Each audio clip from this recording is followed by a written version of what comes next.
রব্বানা ظلمنا أنفسنا وإن لم تغفر لنا وترحمنا لنكونن من الخاسرين ربنا آتنا في الدنيا حسنة وفي الآخرة حسنة وقنا عذاب النار আল্লাহ পেকুয়ারে বিশাল তাফসিরুল কোরআনের জনসমুদ্রকে তুমি কবুল আর মঞ্জুর করে দাও রব্বুল আলামিন। ঐক্যবদ্ধ জীবন ধারণের উপর যে আলোচনা করলাম, এই আলোচনার উপর তুমি আমাদেরকে আমল করার তৌফিক দান করো।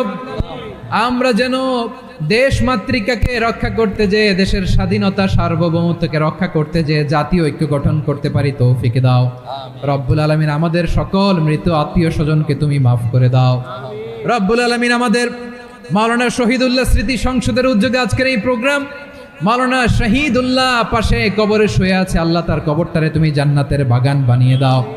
রব্বানা তাকাব্বাল মিন্না ইন্নাকা আনতাস সামিউল আলিম।